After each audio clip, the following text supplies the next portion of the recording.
আম্মাজানকে আমার সশ্রদ্ধ সালাম জানাবে। আমি তাকে পৃথক পত্র দিচ্ছি। তোমার মোহাম্মদ। মাতার নামে আরেকখানা চিঠি লিখে মুহাম্মদ ইবনে কাসেম রণক্ষেত্রের নকশা দেখতে মগ্ন হয়ে গেলেন।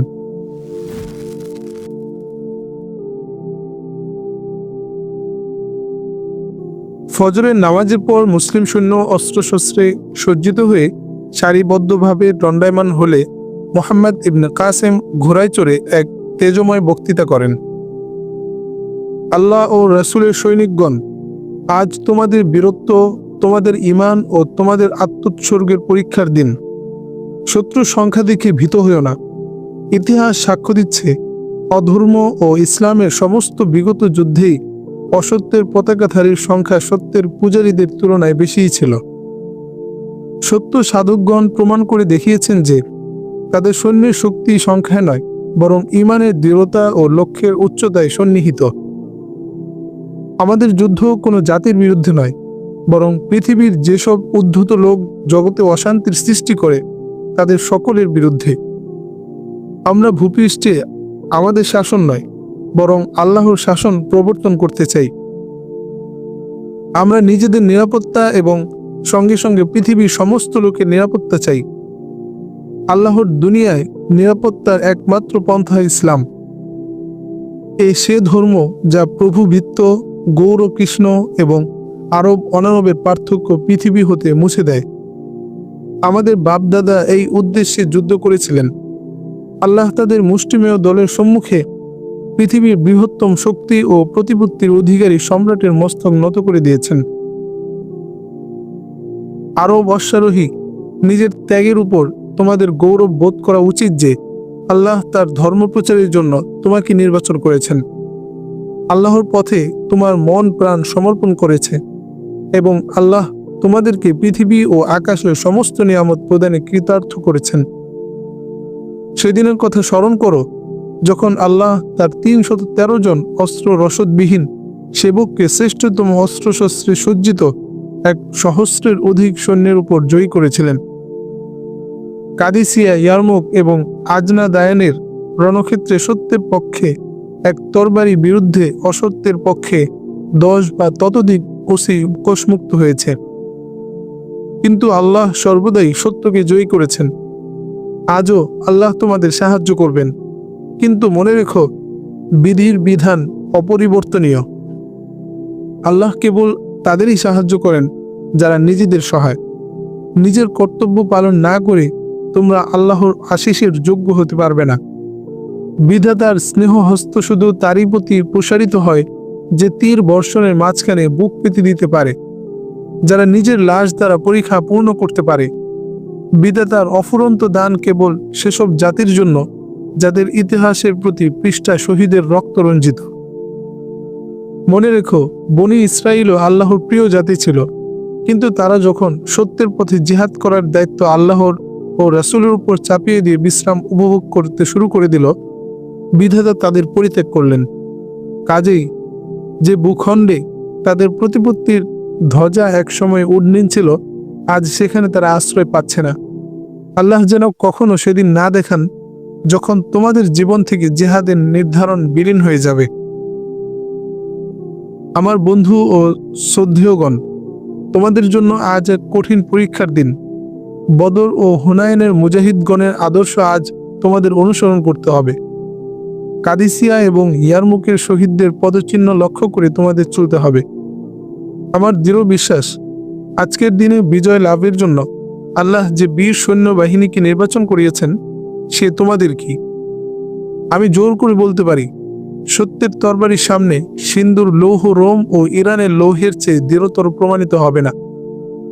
অত্যাচারী কখনো বীর হয় না, কিন্তু আমি তোমাদের আরেকবার সাবধান করে দিচ্ছি যে সত্যের পথকে অধর্মের কণ্টক মুক্ত করতে গিয়ে সর্বদা মনে রাখবে, কোনো নির্দোষ চারা বা কুসুমিত পুষ্পকে যেন পিষে না ফেলো। পতিত শত্রুকে কখনো আঘাত করবে না। নারী, শিশু ও বৃদ্ধের উপর তোমাদের হাত উঠে না যেন। আমি জানি সিন্ধুরাজ আরব নারী ও শিশুদের সাথে দুর্ব্যবহার করেছে, কিন্তু প্রতিশোধ কামনার জন্য সর্বদাই দয়ার স্থান রয়েছে। শত্রুকে পরাজিত করে প্রমাণ করো যে আমাদের সম্মান বোধ আল্লাহর জন্য এবং আমাদের ওসি আল্লাহর ওসি। কিন্তু শত্রু পরাজয় মেনে তোমার আশ্রয় চাইলে তাকে বুকে তুলে আলিঙ্গন করো এবং বলো যে ইসলামের আশিস দ্বার সকলের জন্যই উন্মুক্ত। তোমরা জানো মক্কার কাফিরগণ হযরত মুহাম্মদ সাল্লাল্লাহু আলাইহি ওয়াসাল্লামকে যত নির্যাতন করেছিল, পৃথিবীর অন্য কোনো লোককে ততটা নির্যাতন সইতে হয়নি। অত্যাচারীর তুলে এমন তীর ছিল না যার দ্বারা তার পবিত্র দেহকে বিক্ষত করতে চেষ্টা করা হয়নি। বিশ্বের আশিস সেই মহামানবের চোখের সামনে তার ভক্তদের বুকের উপর উত্তপ্ত পাথর চাপা দেওয়া হতো। তিনি মক্কা ছেড়ে যখন মদিনায় হিজরত করেন তখনও অত্যাচারী তাকে রেহাই দেয়নি। মদিনার কয়েকটি যুদ্ধে তার অনেক ভক্ত প্রাণ হারান, কিন্তু মক্কা বিজয়ের পর তিনি শত্রুদের সাথে যে ব্যবহার করেন তার নিদর্শন পৃথিবীর ইতিহাসে পাওয়া যায় না। তার সেই সদ্য ব্যবহারের ফলে প্রবলতম শত্রু তার ঘনিষ্ঠতম ভক্তে পরিণত হয়। যেসব দেশ পূর্বে আমাদের বিরুদ্ধে যুদ্ধ করেছিল তাদের প্রত্যেকের বাসিন্দারা আজ তুর্কিস্তান ও আফ্রিকায় ইসলামের জয়ের জন্য আমাদের সাথে কাঁধ মিলিয়ে যুদ্ধ করছে। কে বলতে পারে যে সিন্ধুর দেশ এবং সমস্ত ভারতবর্ষ একদিন ইরান, শাম ও মিশরের মতো সত্য ধর্মের জয়ের জন্য আমাদের সাথে মিলিত হবে না? বন্ধুগণ, আজ আমাদের গন্তব্যস্থল ব্রাহ্মণাবাদ। এসো আমরা বিজয়ের জন্য দোয়া করি। একথা বলে মুহাম্মদ ইবনে কাসেম হাত তুলে দোয়া করলেন, প্রভু, পুরস্কার ও তিরস্কারের মালিক, আমরা তোমার ধর্মের জয় চাই। আমাদের মনে পূর্বপুরুষদের মতো আমাদের মনেও উৎসাহ জাগাও। হে বিশ্ব ভুবনের পালক, কিয়ামতের দিন আমাদের মাতৃকুলকে লজ্জিত করো না। আমাদেরকে গাজীর জীবন ও শহীদের মৃত্যু দান করো। সন্ধ্যায় সিন্ধুর বাহিনীর রাজা দাহির সহ 30,000 মৃতদেহ রণক্ষেত্রে ফেলে পশ্চাৎপসরণ করতে বাধ্য হয়। বেলা 3 প্রহরের দিকে তাদের যেসব দল পরাজয় অনিবার্য বলে বুঝতে পারল তারা আরোর যাত্রা করল। রাজা দাহিরের মৃত্যুতে বাকি সৈন্য সাহস হারিয়ে ব্রাহ্মণাবাদের দিকে ধাবিত হলো। কিছু দূর পশ্চাৎধাবন করার পর মুসলিম বাহিনী শিবিরে ফিরে আসে। এ যুদ্ধে মুসলিম হতাহতের সংখ্যা ছিল প্রায় 3,500। সৈন্যরা রণক্ষেত্র হতে আহতদের তুলে এনে সারি সারি শুয়ে দিচ্ছিল। মুহাম্মদ ইবনে কাসেম অস্ত্র প্রচারকদের সাথে সাথে তাদের ক্ষতে ঔষধ প্রয়োগে ব্যস্ত ছিলেন। জুবায়ের একজন আহত সৈনিককে কাঁধে নিয়ে মুহাম্মদ ইবনে কাসেমের কাছে পৌঁছলেন। তাকে মাটিতে শুয়ে দিয়ে মুহাম্মদ ইবনে কাসেমকে বললেন, আপনি একে একটু দেখুন, এ ভীষণভাবে আহত হয়েছে। মুহাম্মদ ইবনে কাসেম তাড়াতাড়ি আহত সৈনিকের কাছে গিয়ে বললেন, কে সাদ? সাদের চেহারা রক্তে রঞ্জিত ছিল। মুহাম্মদ ইবনে কাসেম কাপড় দিয়ে তার মুখ মুছতে চেষ্টা করলে সে তার হাত চেপে ধরে উষ্ঠে মৃদু হাসি টেনে বলল, এখন আর এর কোনো প্রয়োজন নেই। আমি শেষবারের মতো আপনাকে দেখতে চেয়েছিলাম মাত্র। জুবায়ের ও মুহাম্মদ ইবনে কাসেম এদিক ওদিক তাকাতে লাগলেন। একটু দূরে খালিদ আহতদের পানি খাওয়াচ্ছিল। জুবায়ের তাকে ডাকলেন। সে ছুটে সাদের কাছে এলো। চাচা, তুমি? তার মুখ থেকে আচম্বিতে বের হয়ে পড়ল। সাদ তার দিকে হাত বাড়িয়ে দিল। খালিদ উভয় হাতে সে হাত ধরে বসে পড়ল। মৃত্যুতে আর আমার ভয় নেই, কিন্তু আমি ভীষণ পাপী। আপনি বিশ্বাস করেন যে আল্লাহ আমাকে মাফ করে দিবেন?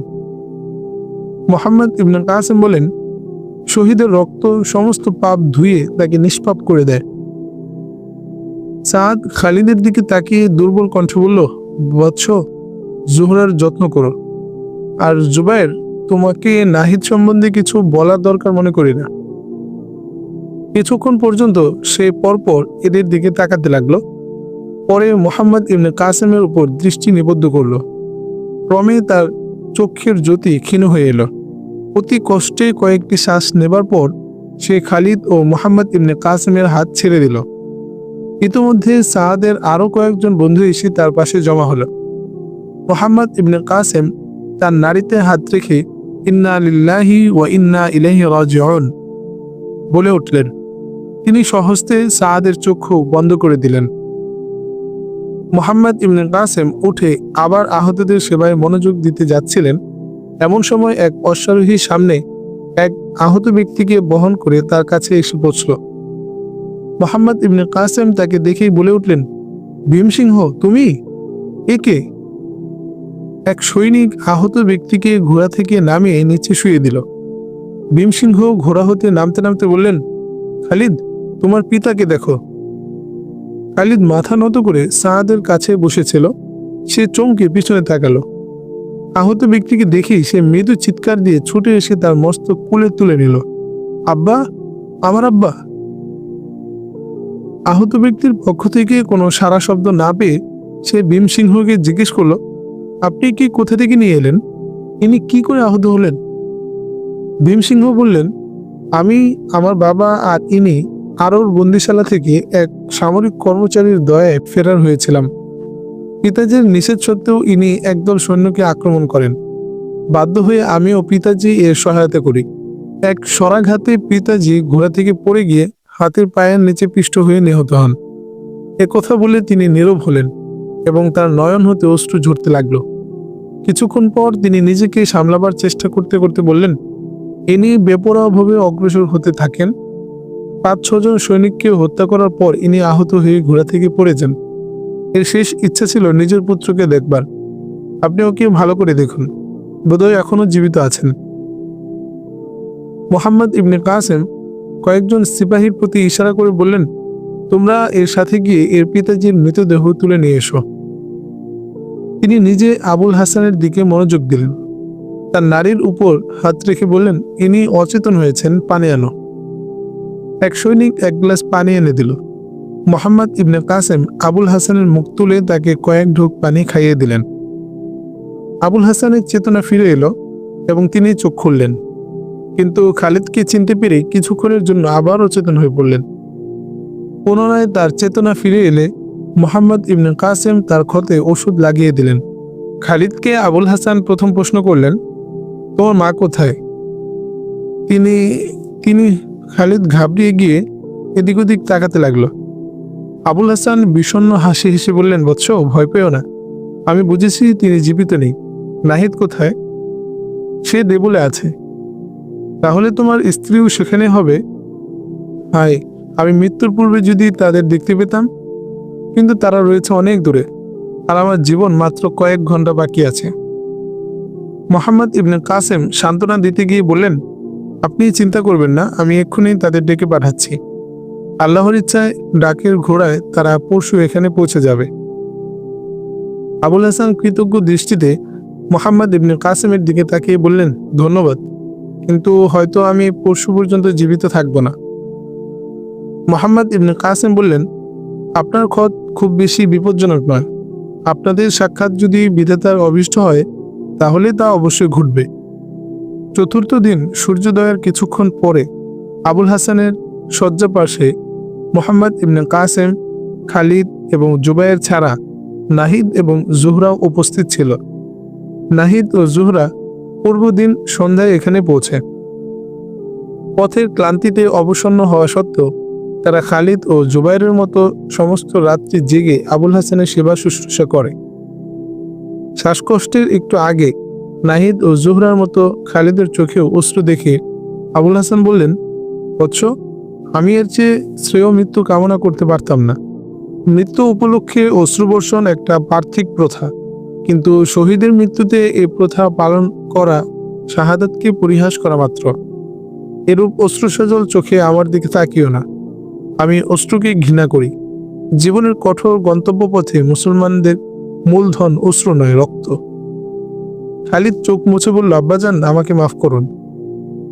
দুপুরের সময় আবুল হাসান শেষ নিঃশ্বাস ত্যাগ করেন। ব্রাহ্মণাবাদ পৌঁছে জয়সিংহ চতুর্দিকে দূত পাঠালেন। রাজা দাহিরের পরাজয়ের পূর্বে মুলতান হতে রাজপুতানা পর্যন্ত অনেক নরপতি ও নেতৃবর্গ সৈন্যসহ তার সাহায্যের জন্য যাত্রা করেছিলেন, কিন্তু নিরুন জয়ের পর মুহাম্মদ ইবনে কাসেম ব্রাহ্মণাবাদ যাত্রা না করে যখন সয়ুন ও সবিস্তানের দিকে অগ্রসর হলেন, তখন তারা মনে করলেন ব্রাহ্মণাবাদের কাছে চূড়ান্ত যুদ্ধের এখনও ঢের দেরি আছে। জুন মাসে নদী পূর্ণ ও খরস্রোতা ছিল। কেউ ভাবেননি নদী পার হওয়ার জন্য মোহাম্মদ ইবনে কাসেম নদীর পানি কমে যাওয়ার অপেক্ষা করবেন না। কাজেই তারা ধীরে সুস্থে পথ অতিক্রম করতে লাগলেন। স্বয়ং রাজা দাহিরকে তার প্রত্যাশার অনেক পূর্বে মোহাম্মদ ইবনে কাসেমের সাথে শক্তি পরীক্ষার জন্য সৈন্য সমাবেশ করতে হয়েছিল। দূর দূরান্ত হতে আগত অতি কম লোকই তাকে সাহায্য করার জন্য এসে পৌঁছতে পেরেছিল। সিন্ধু বাহিনীর পরাজয়, বিশেষ করে রাজা দাহিরের মৃত্যুর অপ্রত্যাশিত খবর তাদের অধিকাংশকে নিরুৎসাহিত করে দিল।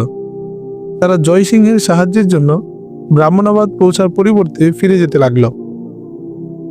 এদের সাহায্যের ভরসাতে জয়সিংহ আরেকবার ভাগ্য পরীক্ষা করতে স্থির করেছিলেন।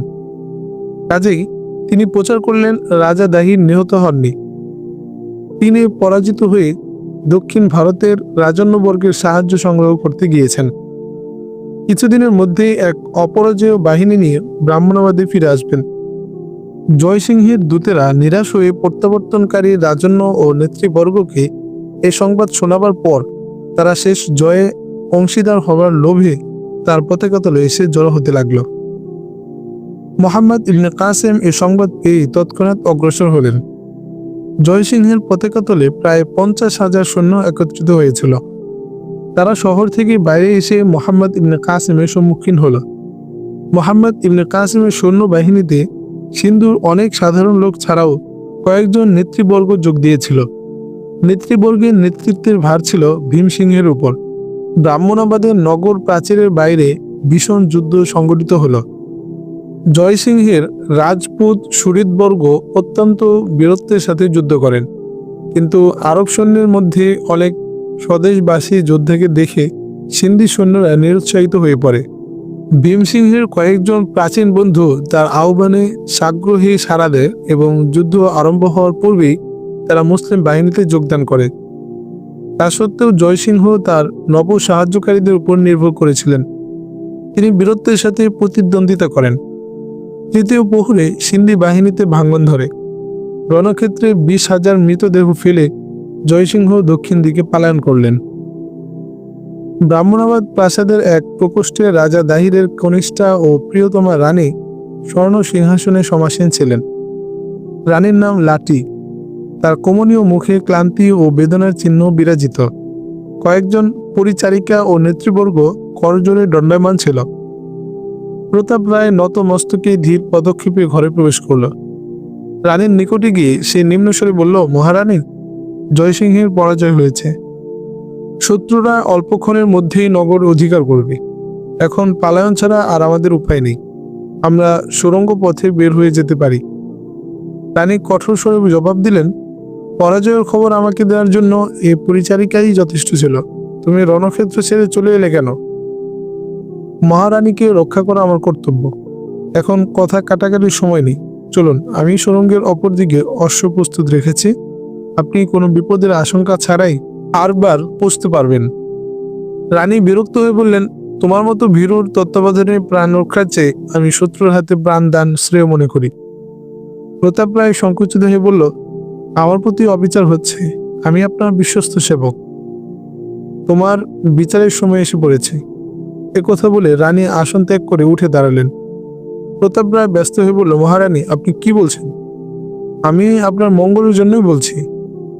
রানী গর্জন করে বললেন, তুমি এদেশের সবচেয়ে বড় শত্রু। তোমার জন্যই সিন্ধুর উপর বর্তমান বিপদ এসেছে। আরবদের সাথে যুদ্ধ বাধাতে তুমি মহারাজাকে পরিচিত করেছিলে। তুমি জয়রামকে আমাদের শত্রুতে পরিণত করেছ। ভীমসিংহ ও উদয় সিংহের মতো বীর যোদ্ধা তোমার জন্যই শত্রুর সাথে যোগ দিয়েছে। বিগত রণক্ষেত্রে তুমি সর্বপ্রথম যুদ্ধ থেকে পালিয়েছিলে। এখন আমার প্রাণ রক্ষার জন্য নয়, বরং তোমার নিজের প্রাণের ভয়ে আমাদের সঙ্গে নিয়ে যেতে চাও। কারণ আরবগণ নারীর উপর হাত তোলে না। হয়তো তারা আমার খাতিরে তোমাকেও ছেড়ে দিবে। প্রতাপ রায় বলল, মহারানী, আপনি একই বলছেন? শুনুন, শত্রু দুর্গে প্রবেশ করেছে। যে কোনো মুহূর্তে এখানে এসে পড়তে পারে। তাদের হাতে বন্দী হওয়ার অপমানকে আপনি ভয় না করলে আমি চললাম। কথা বলে প্রতাপ রায় ফিরে যেতে চাইল, কিন্তু রানী ঘুরে তার পথ রোধ করে দাঁড়ালেন। একটি শানিত খঞ্জর বের করে বললেন, দাঁড়াও, তোমার বিচার এখনো বাকি রয়েছে। নগ্ন তরবারি নিয়ে লোক তাকে ঘিরে ফেলছে দেখে প্রতাপ রায় একদিকে লাফ দিয়ে সরে ওসি মুক্ত করল। রানী এক সভাসদের হাত থেকে ওসি নিয়ে অগ্রসর হলেন এবং বললেন, কাপুরুষ, তোমার হাতে তলোয়ার বানায় না, চুরি পরায় ও হাতে শোভা পায়। আহত হিংস্র জন্তুর ন্যায় প্রতাপ রায় রানীর উপর আক্রমণ করল, কিন্তু তিনি হঠাৎ একদিকে সরে দাঁড়ালেন। প্রতাপ রায় দ্বিতীয়বার ওসি তুলবার আগে 4টি ওসি তার বুক ছিদ্র করে বের হয়ে গেল। কিল্লার মধ্যে সব দিক থেকে আল্লাহু আকবার ধ্বনি উচ্চিত হচ্ছিল। রানী প্রাসাদের উপরতলার বারান্দায় দাঁড়িয়ে চারদিকে তাকাচ্ছিলেন। দুর্গের ফটকে সিন্ধুর পতাকার পরিবর্তে ইসলামী পতাকা উঠছিল।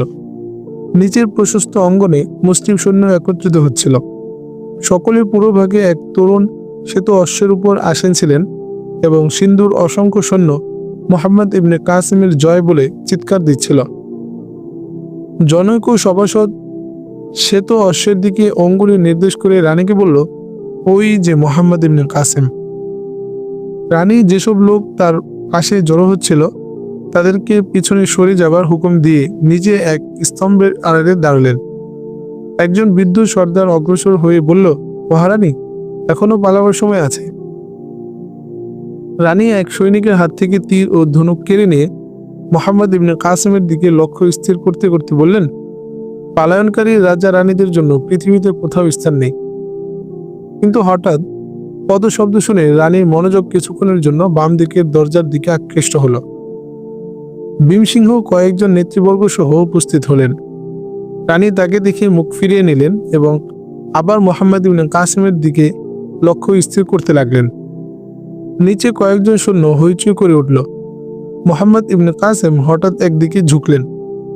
ভীমসিংহ রানীকে বাধা দেওয়ার আগেই তীর ধনুক থেকে বের হয়ে গেল। লক্ষ্য বিফল হলো দেখে রানী পুনর্বার ধনুকে স্বর লাগাতে চেষ্টা করলেন, কিন্তু ভীমসিংহ অগ্রসর হয়ে তার হাত থেকে ধনুক কেড়ে নিতে নিতে বললেন, মহারানী, আপনি কি করছেন? ভগবানকে ধন্যবাদ যে তীর চালানোর সময় আপনার হাত কেঁপে উঠেছিল, নচেত বিজয়ী সৈন্যের প্রতিশোধের তীব্রতা আপনি কল্পনাও করতে পারতেন না। আপনি যদি মনে করে থাকেন প্রধান সেনাপতির মৃত্যু হলে এই সৈন্যবাহিনী সাহস হারাবে, তাহলে আপনি ভুল করেছেন। সেনাপতির মৃত্যু হলে এ বাহিনী রণক্ষেত্র ছেড়ে পালায় না। এদের প্রত্যেক সৈনিকই সেনাপতি। ভাবের আতিশয্যে রানীর চোখে অশ্রু দেখা দিল। তিনি বললেন, ভীমসিংহ, তুমি আর কি চাও? তোমার প্রতিশোধ নেওয়ার কি এখনো কিছু বাকি রয়েছে? ভীমসিংহ জবাব দিলেন, আমি শুধু জানতে এসেছি আরব বন্দীগণ কোথায় আছে। বন্দিশালা কেবল লঙ্কার নাবিকদের পাওয়া গিয়েছে। সেখানে আমি জানতে পেরেছি রাজার মৃত্যুর পর আরব কয়েদিদেরকে প্রাসাদে আনা হয়েছিল। আমার দৃঢ় বিশ্বাস আপনারা তাদের সাথে কোনো দুর্ব্যবহার করেননি, কিন্তু প্রহরী আমাকে বলেছে প্রতাপ প্রায়ও আপনার কাছে আসে। আমার ভয় হচ্ছে তার কথা শুনে আপনি বন্দীদের সাথে কোনো দুর্ব্যবহার করে না ফেলে থাকেন। রানী বললেন, ধরে নাও আমি যদি কোনো দুর্ব্যবহার করে থাকি, তাহলে? মুসলমান নারীর উপর হাত তোলে না, কিন্তু প্রতাপ রায়কে হয়তো তারা ক্ষমার অযোগ্য মনে করবে। রানী বললেন, আমি যদি তাদেরকে হুকুম দিয়ে হত্যা করিয়ে থাকি? ভীমসিংহ চমকে জবাব দিলেন, তাহলে আমি বুঝবো সিন্ধুর ভাগ্যে আরো দুর্ভোগ আছে, কিন্তু আপনার কাছে এরূপ ব্যবহার আশা করি না। আমি মোহাম্মদ ইবনে কাসিমকে বলে দিয়েছি, বন্দীদের সম্বন্ধে আপনি প্রতাপ রায় ও মহারাজের ভয়ঙ্কর প্রস্তাবের সর্বদা বিরোধিতা করেছেন। তিনি এজন্য আপনার কাছে কৃতজ্ঞ। রানী ভেবে বললেন, আমি বন্দীদের যদি শত্রুর হাতে সমর্পণ করি, তাহলে তারা এখান থেকে চলে যাবে। ভীমসিংহ বললেন, বিজয়ী সৈন্যকে কোনো শর্ত মানতে বাধ্য করা সম্ভব নয়। তাদের সাথে শান্তি স্থাপনের আমাদের যেসব সুযোগ ছিল, ক্ষমতার নেশে আমরা তা অবহেলা করেছি। এখন তো তাদের বিজয় প্লাবন ভারতের শেষ সীমা পর্যন্ত তারা নিয়ে যেতে চায়। তোমার দৃঢ় বিশ্বাস তারা আরও আক্রমণ করবে? হয়তো 2-4 দিনের মধ্যেই তারা আরও এর দিকে অগ্রসর হবে। এ সম্বন্ধেও আপনার সঙ্গে কথা আছে। রাজকুমার ফাফি আরও রক্ষা করছেন। আপনি নিশ্চয়ই চান না আরব অশ্বই খুরের নিচে তিনি নিষ্পেষিত হন। কয়েদিদের মোহাম্মদ ইবনে কাসিমের হাতে সমর্পণ করে আপনি তার জীবন রক্ষা করাতে পারেন। রাজকুমারের কাছে যত সৈন্য আছে, তার চেয়ে বেশি সৈন্য মোহাম্মদ ইবনে কাসিমের বাহিনীতে সিন্ধু থেকেই যোগ দিয়েছে। রাজকুমার যেমনই বীর তেমনি অনভিজ্ঞ। আপনি আরবদের প্রতিদ্বন্দ্বিতা করতে পারবেন না। কেবল আত্মসমর্পণ করলেই তার জীবন বাঁচাতে পারে।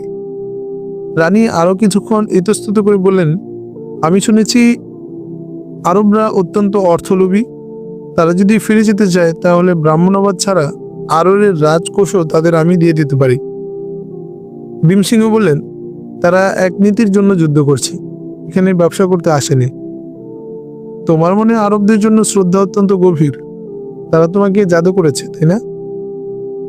ভীমসিংহ কয়েক পথ অগ্রসর হয়ে নিচের দিকে তাকিয়ে বললেন, জাদু? এদিকে দেখুন, তাদের জাদু সবাইকে বশীভূত করেছে। রানী নিচে দৃষ্টিপাত করলেন। শহরের নেতৃবর্গ ও পুরোহিতগণ মোহাম্মদ ইবনে কাসেমকে ঘিরে তার পদধূলি নেবার চেষ্টা করছে এবং তিনি ঘোড়া থেকে অবতরণ করে তাদেরকে আঙ্গুলের ইশারায় নিষেধ করছেন। ভীমসিংহ বললেন, মহারানী, আপনি দেখলেন, কয়েক ঘন্টা পূর্বে এরাই মোহাম্মদ ইবনে কাসেমকে প্রবলতম শত্রু মনে করত। তিনি যখন এদেশ আক্রমণ করেন তখন তার কাছে মাত্র 10-12 হাজার সৈন্য ছিল। এখন আমাদের দেশ থেকে প্রায় 40,000 সৈন্য তার বাহিনীতে যোগ দিয়েছে। শারীরিক আঘাত থেকে আত্মরক্ষার জন্য আমাদের ডাল রয়েছে, কিন্তু স্নেহ ও সদ্য ব্যবহারের নাগরিকগণ মোহাম্মদ ইবনে কাসেমকে শত্রুর পরিবর্তে শ্রেষ্ঠতম বন্ধু মনে করবে। আপনি জানেন আমি কাপুরুষ নই। আমি পরাজিত হয়ে জীবন্ত ফিরে আসব মনে করে লসবেলা যাইনি। কিন্তু হায়, যখন আমি ক্ষতবিক্ষত হয়ে পড়েছিলাম তখন যদি তিনি আমাকে তুলে হৃদয়ে গ্রহণ না করতেন, তিনি আমাকে মৃত্যুর গ্রাস থেকে কেড়ে আনেন, আমার ক্ষতে ঔষধ লেপন করেন, আবার সেবা শুশ্রূষা করেন। তখনই আমি অনুভব করি পৃথিবীর কোনো শক্তি এরূপ শত্রুর বিরুদ্ধে জয়ী হতে পারবে না। আমি মহারাজকে অগ্নিকুণ্ডে ঝাঁপ দেওয়া হতে বাঁচাবার জন্য এসেছিলাম, কিন্তু পিতাজি এবং আমার সাথে এরূপ ব্যবহার করা হয় যা মুসলমান শত্রুর সাথেও করে না। আমার হৃদয়ে এখনো স্বজাতির জন্য সহানুভূতি রয়েছে। আপনার পুত্রকে ধ্বংস থেকে রক্ষা করার জন্যই আপনার কাছে এসেছি। আরব কয়েদিরা আপনার হাতে থাকলে আমার কাছে সমর্পণ করে দিন। সৈন্যরা আপনার মহলের দরজায় পৌঁছে গিয়েছিল। যখন তিনি জানতে পারলেন আপনি এখানে রয়েছেন, তিনি আদেশ দেন কোনো সৈনিক যেন এখানে প্রবেশ না করে। রানী কামরার দিকে অগ্রসর হয়ে বললেন, আমার সাথে এসো। ভীমসিংহ সঙ্গীদের সেখানে অপেক্ষা করতে বলে রানীর অনুসরণ করলেন। রানী প্রথমে তাকে নিয়ে গেলেন যে ঘরে প্রতাপ রায়ের মৃতদেহ পড়েছিল। রানী যখন বললেন প্রতাপ রায় তারই আদেশে নিহত হয়েছে, তখন ভীমসিংহ বললেন, ভগবানকে ধন্যবাদ যে আপনি শত্রু মিত্রের পার্থক্য বুঝতে পেরেছেন। রানী উত্তর দিলেন, আমি প্রথম থেকেই শত্রু বলে চিনেছিলাম, কিন্তু হায়, মহারাজ যদি আমার কথা শুনতেন। তুমি আরব কয়েদিদের দেখতে চাইলে ওনার কামরায় যাও। মহারাজ জীবিত থাকা পর্যন্ত আমার কথা শুনেননি। তার মৃত্যুর পর আমি আরব বন্দীদের আমার অতিথি হিসেবে রেখেছি, কিন্তু মুসলমানকে খুশি করার উদ্দেশ্যে নয়, বরং আমি প্রথম থেকেই অনুভব করেছিলাম এদের উপর অত্যাচার করা হয়েছে। প্রতাপ রায় তাদের হত্যা করতে পরামর্শ দিয়েছিল। তার ক্ষমতা থাকলে সে হত্যা করতে মোটেই ইতস্তত করত না। ভীমসিংহ বললেন, কাপুরুষ চিরকালই অত্যাচারী হয়। বন্দীরা এখন কিরূপ অনুভব করছে? রানী বললেন, আমার সাধ্যমতো তাদের কোনো কষ্ট দেয়নি, চলো তুমি নিজেই দেখবে। ভীমসিংহ বললেন, মোহাম্মদ ইবনে কাসেম নিজে এসে দেখলেই বোধহয় ভালো হয়। তিনি এদের সম্বন্ধে বিশেষ উদ্বিগ্ন ছিলেন। রানী উত্তর দিলেন, নিয়ে এসো তাকে। রানীর নেতৃত্বে মোহাম্মদ ইবনে কাসেম, জুবায়ের, খালিদ, নাহিদ এবং জুহরা ছাড়া কয়েকজন সেনাপতিও ওনার প্রশস্ত কামরায় প্রবেশ করলেন। খালিদকে দেখে আলী ছুটে এসে গলা জড়িয়ে ধরল। ইতিপূর্বে রানী তাদেরকে স্বীয় পরাজয় ও মুসলমানদের বিজয়ের খবর শুনিয়েছিলেন। পরপর খালিদ ও জুবাইর পুরুষ বন্দীদের আলিঙ্গন করলেন। মেয়েরা নাহিদকে জড়িয়ে ধরে কৃতজ্ঞতার অশ্রু বর্ষণ করল। মোহাম্মদ ইবনে কাসেম শিশুদের মস্তকে স্নেহ হস্ত স্থাপন করলেন, পুরুষদের কর্মর্দন করলেন এবং মেয়েদের সান্ত্বনা দিলেন।